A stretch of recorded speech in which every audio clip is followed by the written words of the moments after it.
And tell you something, old buddy, old pal. It has been a time out here today.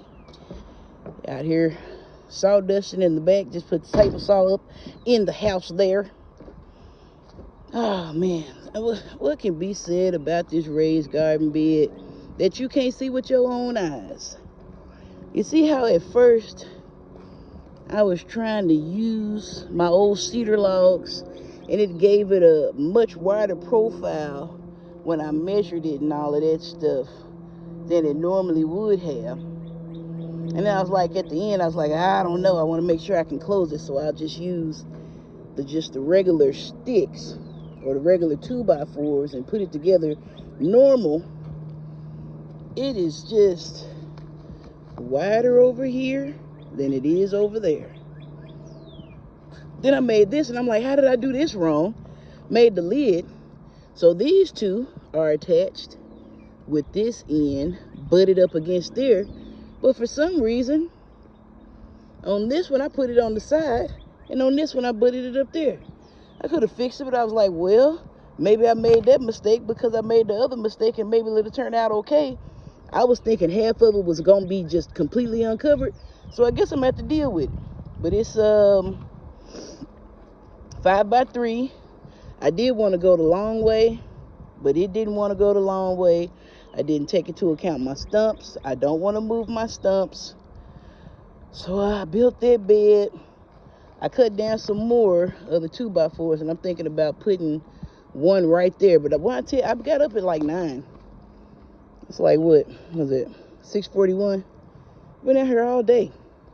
I'm gonna water this stuff and go inside. I can't believe I've been out here all day. But I got up some limbs. It was limbs down from the storm and stuff.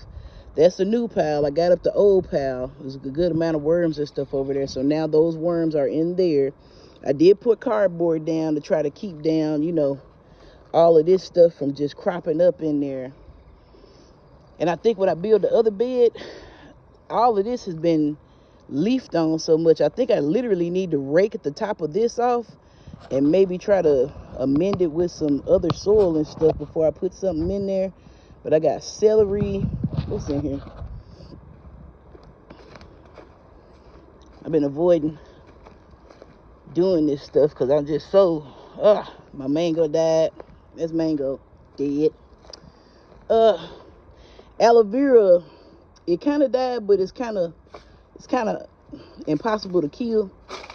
It's on some resurrection stuff, so I just got to get the old black aloe vera out, so the orange, so the green aloe vera can thrive. Pineapple did, but I was like, you know what? It was gonna be iffy trying to deal with that sort of thing, you know, in your climate without having the proper resources. And still, these well, they starting to pop up now. I said, okay, well, let me just leave them in here because they were not doing well outside, but now that they're in here, they're doing better. So delphinium and none of the cosmos have come up yet. Dwarf Godetia, African marigold hadn't come up, but I got these onions. These are torpedo onions. They look like shallots. There's a lot of interesting insects in here flying around too. Some mosquitoes. I think it was some flies up in here and all types of stuff, but you know, have fun, whatever. But yeah, these torpedo onions, I could probably plant those out, and that's celery right there. So I got a little something to plant out. But let me just give everything a good watering and go inside. I done raked all of that up. I need to get that cleaned up. I was thinking about just tacking some of that sheet metal on the side of this and making it a divided garden bed. I mean, why not? It's pretty much already made. I might do that tomorrow too. But yeah, like I said, I can't believe I've been out here all day just building that. Just building that all day. It's crazy. Whatever. Later. No, keep on doing what you was doing. I'm out here playing Tank and the Bangers, Green Balloon. This mockingbird just lost its mind trying to hit them darn Tank and the Banger notes. Where is he at? I don't know where he at. I said, let me go ahead and start filming now, see if I can catch him. Anyway, I went from that topsoil that I got before, which is mostly sphagnum peat moss, all right, organic matter and sphagnum peat moss, and I got this timberline topsoil, which looks like wood chips and sand. All right, so I was like, okay, I'm finna plant this ginger that I got.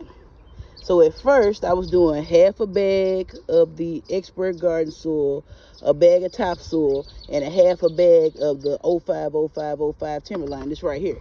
So I said, I'm gonna try this. So instead of adding cow manure and compost to it, I'm using